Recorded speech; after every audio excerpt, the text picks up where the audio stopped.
Hi, and a warm welcome, another warm welcome to the Think Differently by Design listening tour with your guests, Dita Redinger and Sharon Weinstein, co-authors of the book Think Differently, 18 Strategies to Fix Broken Thinking.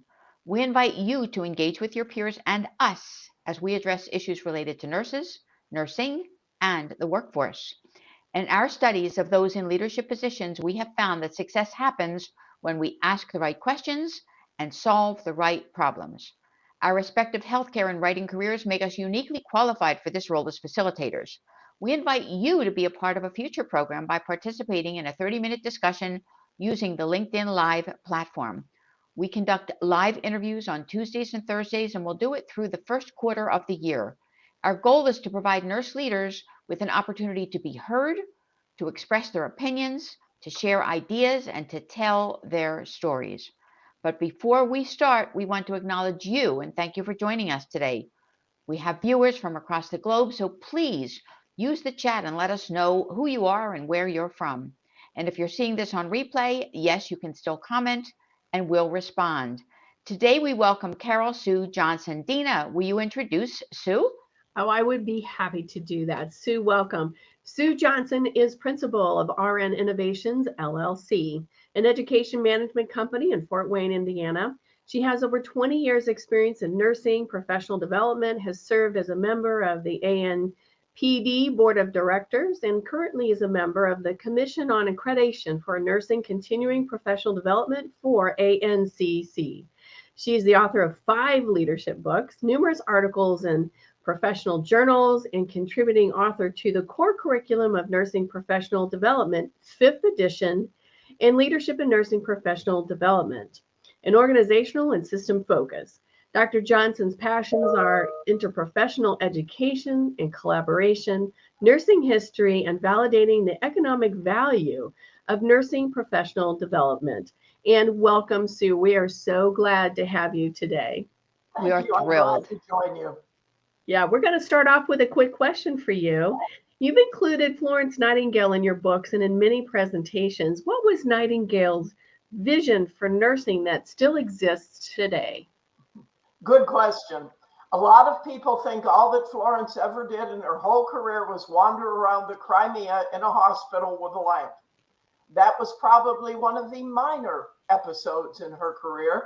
But we are still using a lot of what Nightingale gave us way back in the 1800s. One is transforming nursing education.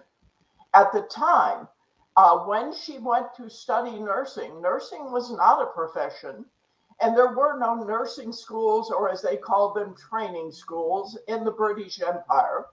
So she ended up having to go to Germany and to France. And the extent of her formal education was about 2 months, observing in hospitals and studying at Kaiserwerth in Germany. So when she came back, naturally, she wanted to practice. She did for a period of time, and the Crimean War took place. Florence did something that all of you as leaders today need to think about. She got great PR. There was a reporter from the London Times who was in the battle zone, and he became quite attached and decided to write a series of articles that were published in England. When she returned home, she was no longer not famous. She was now very famous. And the British people had collected funds to help with transforming British education for nursing and starting it. So she took what was called the Nightingale Fund and established it at St. Thomas Hospital in London. And the first school of nursing, our training school, the Nightingale School, began. She transformed nursing education there and here in the States. So if you think that Florence was just there with a lamp, not true. The other areas that she looked at was leveraging nursing leadership. That was a male society, and it was difficult for women to break that barrier. She taught her nurse superintendents, which some of you are directors of nursing, whatever your title may be. She taught them how to use the system that was in place. and the leadership to benefit the poor and the disadvantaged in the hospitals and health centers. They worked with boards and developed into power brokers, and that has continued today in our time. Another thing that she did was foster collaboration between physicians and nurses. Remember, the hierarchy was very high at that point in time. She made sure that her nurses were well versed in assessment skills, as we do today in our schools of nursing. She made sure that those nurses were able to look at patients, observe them, talk to them, and see what their needs were. Novel for her day and age, not novel for now, but the collaboration, and you all know when physicians and nurses collaborate together, we give much, much better patient care. So she began that process. Another thing she did that a lot of us have done over our careers, probably not as enthusiastically, was using data collection and statistics to improve healthcare. She was the first nurse quality specialist. She was the first nurse statistician and was inducted into the Academy of Statistics, which was pretty well a male bastion at that point in time.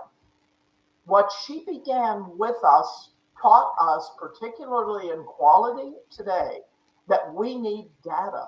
And data will show us where we need to go if we're building evidence-based practice and really looking at what our clients need to have, whether they're in a hospital or a community setting. She started us on that road. And So Sue, I'm going to interrupt you for a minute. Sure. You're talking about someone who was the ultimate trailblazer. Oh, yes. Somebody who set the standard, raised the bar, who implemented early on with only a couple of months of training, if you will, the systems that we now have in place that allow us to deliver quality care, to collect data, to act on our experiences, to have professional, interprofessional collaboration, to partner with our peers, and basically to work within a healthcare system that functions basically in the same way that hers did, but without all of the pieces in place, all of the formal pieces in place. So she was, in fact, the ultimate trailblazer. Dina, you wanted to say something? I want to kind of go back to, this leadership. She had such an intrinsic leadership quality in her DNA. And I want to ask you, looking at Nightingale's history and what you know about nurse leaders, how do you pick out a nurse leader? What would you be looking for? Because you're going to compare them to Florence, and wow, what a history buff. So how do you pick a nurse leader? Certainly for the publications, for the books that you've written, how do you select those people? How do you get on the A list? Yeah, I think a nurse leader must be curious and must really want to ask questions and seek answers and begin to look at, why do we do it this way? There's one thing that I hated in my clinical career in healthcare, and that was, we've always done it like this. This is what we have to do. No, it isn't. We can change the world if we have a mind to, and that's what Florence did. She questioned. She was polite. She was a lady in all settings, but she questioned, why are we doing it this way? Why do we treat patients the way we do? Why don't we talk to patients? Why don't we drill down to what they feel their needs are? Because what I may think either of your needs are as my client may not be what you're looking for. And we need to be able to listen effectively. We need to be able to question. And we need to be able to do one thing that Florence gave all of us, and that is lifelong learning. We always are never done. If you think you have finished your PhD, if you just got done, and now I don't have to do anything else the whole rest of my life, well, no, you have to. We will lose our education if we don't keep using it. So we have to use what she gave us, what she gave her students at the Nightingale School. Don't go back. Continue to learn. Continue to go to conferences. do programs like this. Keep yourself up to date. The world is changing much faster than for Florence. And I see a thing on the screen from Toronto. You are absolutely right, Dana. She gave us wisdom, and she had the wisdom to share that with leaders from the United States who came over there to learn from her. Great. Yeah, so I've got a question for you too.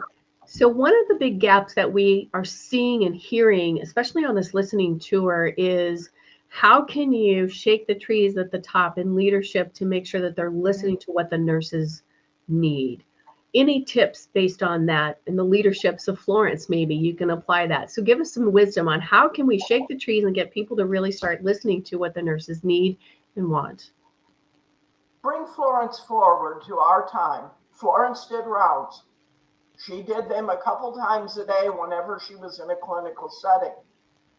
All of our leaders, and I don't mean just the nurse executive, I mean the CFO, the quality director, whoever is there. The CEO is wonderful because those people, many of them, the CNO knows nursing. They've come from nursing. The CEO may have come from a business background, is not quite sure what are those people on those units doing. I see them running around, but I don't know what they're up to. One thing I have always encouraged, we did it when I was working clinical, I will post periodically and tell executives, please go to a nursing unit that is busy. Don't go where nothing is happening. Go where the action is. If it's COVID, if it's another type of a unit, if you are looking at critical care or step down, go. Meet a nurse. Introduce yourself to a staff nurse. Get into scrubs or whatever is the dress code for that area and say, hi, do you mind if I shadow you for an hour or so? I have so much time here to do that. And tell me what you're doing. I don't want to interrupt your work, but I would love to know what can we do at an executive level to make your life better and to make the lives of the clients we serve better. You will not find a nurse who has been around who cannot answer that question. They know exactly what is needed. And it may not be a chair that you can go sit in and relax for 5 minutes or a pizza that shows up when you don't have time to eat it. They need to work with that person. They need to become a little acquainted. Then they need to go back to the C-suite and begin to say, this is what the staff is looking at. This is what we need to focus on. If they do that, they have one follow-up from me. Go back to that unit, to that nurse, and tell that nurse, you talked with me about this. This is what I am taking as action. How can we go further? What can we do more? You will find as you build those relationships that you will make headway, and the clients you all serve will benefit from it, as well as the nursing voice. I want the voice of the staff nurse heard. And that often gets lost in healthcare today because of the complexity. I want that nurse heard. I encourage you, if I only have nurses on the call, go back to the C-suite and tell the CEO, hey, you got an hour over here that you're not in meetings. Let me take you to a unit, introduce you to a nurse, and let you do some shadowing. I have found whenever we have done that, the people who are not nurses, who are in administration, fully benefit. And the next time there is a question that relates to patient care, they can call that nurse and say, hey, you talked to me about this, and now I've got a question here. How can we go further? If they can't get the answer, they'll find someone who can. But I want that voice heard. I think we have had rarefied air at the upper level.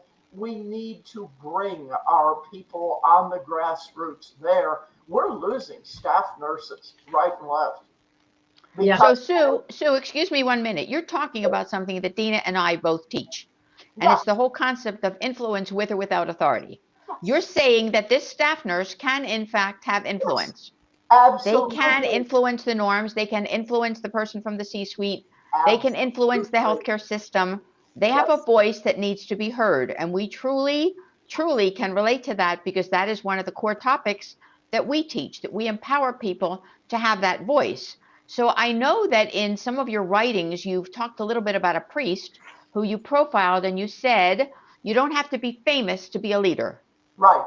Let's go back to that staff nurse. If you don't have to be famous to be a leader, and you can be the staff nurse on the unit who is directly involved in the delivery of patient care, how can you get to be famous, if you will, and still lead from the position of staff nurse? How do you do that? Tell our viewers. You get involved. I realize it is difficult. I realize people are working 12, 14 hours at a stretch and they're exhausted. I realize there is limited time off, etc. But those who want to, who really are enthusiastic at the staff level, get involved. They get involved in shared governance. They get involved in committees. You can encourage your manager to join certain groups and bring you with her as an adjunct to talk about issues. Right. When I used to, in fact, when I was first a manager, we did not have very much representation on our quality committee. Well, we needed it. So I needed to get on the committee. A simple thing is don't get invited, just find out when it is and walk in.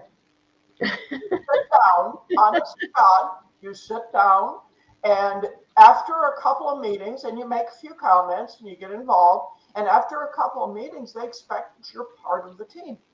You can bring some of your staff, one of them, with you to that and give them a feel for what's happening in those groups.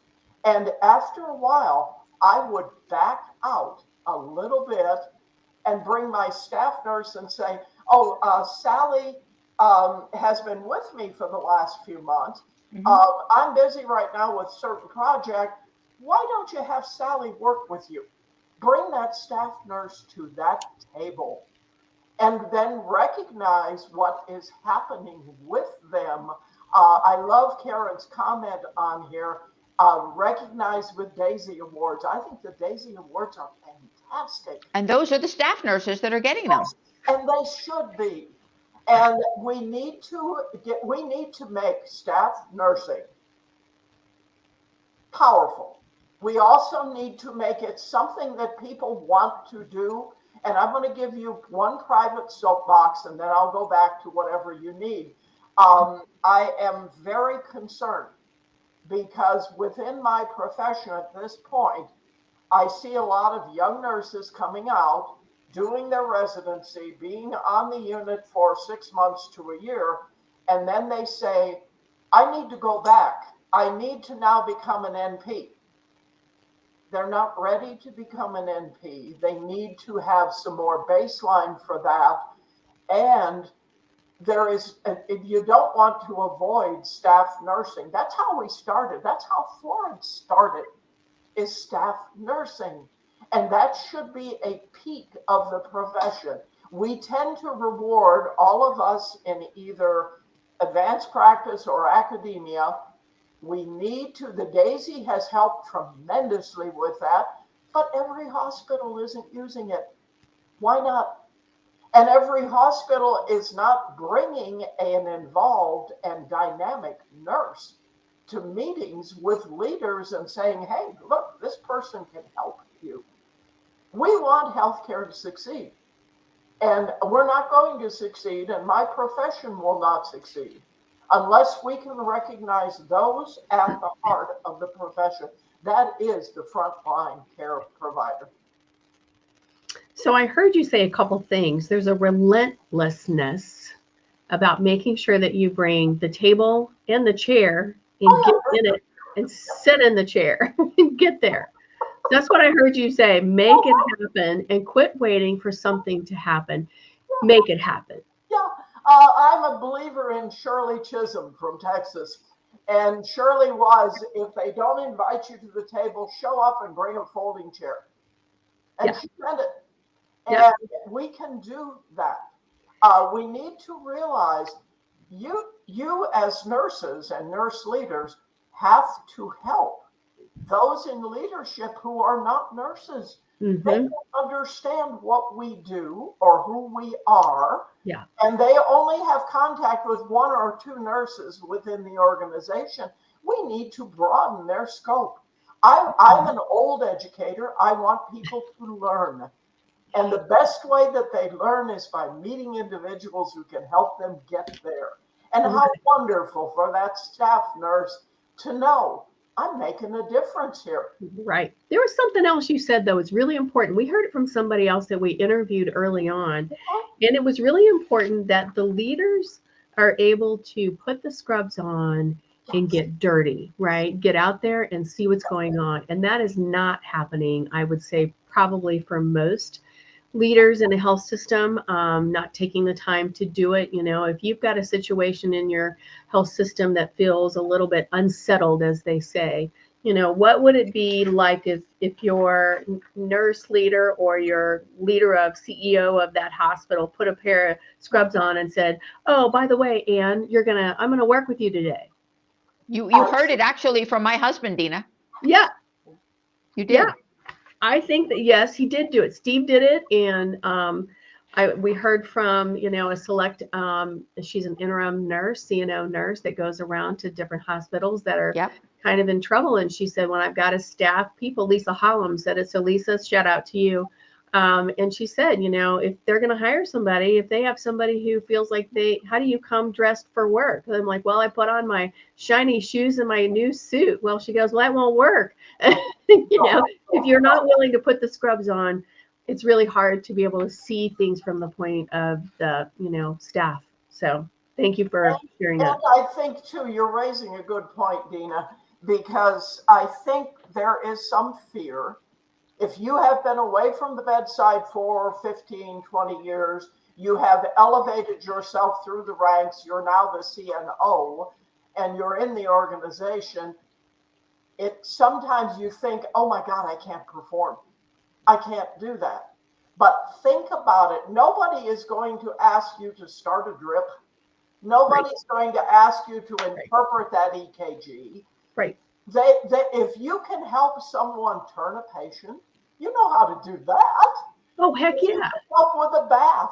Heck yeah.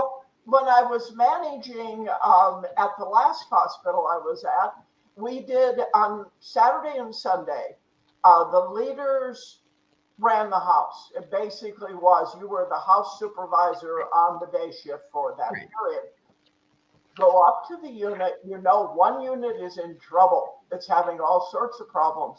I have spent more Saturdays and Sundays. Can I help you with a bed bath? I know you've got people that need to be cared. Can I help you walk somebody? I never did anything that would kill anybody. Trust me. You do not want to give drugs. I'm too old and I'm too out of it. And there are too many new ones. But I know basic patient care. I was learning that 50 years ago. And, even if you need somebody to take a tray in and talk to someone for a few minutes, you will be amazed the mileage. Oh, huge. You get and there is no such thing, Sue, as an old nurse. Oh, no. Okay. There is only a seasoned professional. Okay. You are right. You are so right. Yes. Sue, I have to ask you, what would you tell a younger version of yourself? Oh my. You need to understand, I'm your typical bull in a china shop. I have always been the questioner that why are we doing that? It's not making any sense. Sometimes not as positively as it could be. I would probably tell my younger self, think a little bit before you put out, you're going to put it out anyway. You're going to say what you're going to say, but think for about a minute or two before you do. So how am I going to come across as I present this? Because I know it's not positive, but I have to say it. And then don't be afraid to say it. I've been lucky in a career. I never planned a career, ever. I don't know. Most people will do, and they'll have the timeline and say, in 5 years, I will be at X. Never did. Fell into everything I've ever done in the right place at the right time. And, and I will tell them also, continue to volunteer, because I have volunteered since I was young. You meet the best people. I know, that's how I met Sharon.